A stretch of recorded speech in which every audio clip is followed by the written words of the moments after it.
and he met me on the stairway, in a rage with a knife in his hand, telling me that he was here to kill me.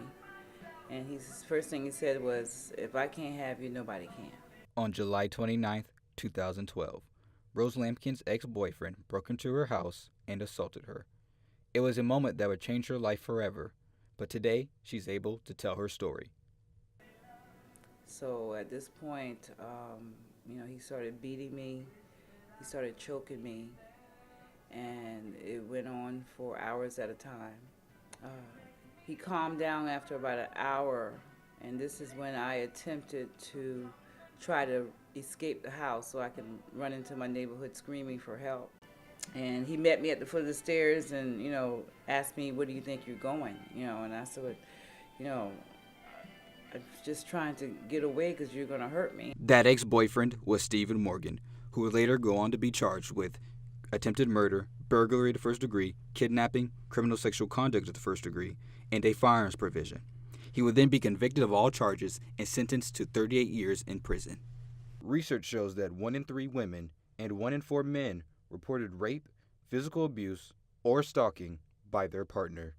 20 people per minute are physically abused in the United States, and South Carolina is ranked 5th in the country in domestic violence. There are many people like Rose who are suffering from domestic violence and need to seek some help. Some help can be found right here in the Cottrell Center, where they can just simply go to the second floor to the South Carolina Coalition Against Domestic Violence and Sexual Assault and seek help from certified professionals.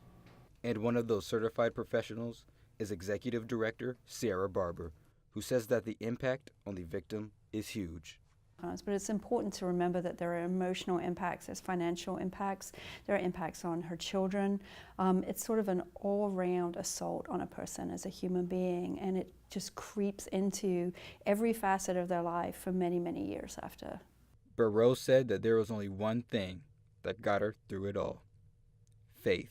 Because this whole thing is all about faith. Because if you think about the situation I was in, if you didn't have faith, you would just lay there and say, "I'm tied up. I can't get out of this thing. I'm just going to die right here." And in the end, she's looking towards the future. I may have scars, but guess what? Makeup can cover every scar I got and just keep going. For Carolina News, I'm Antonio Stinson.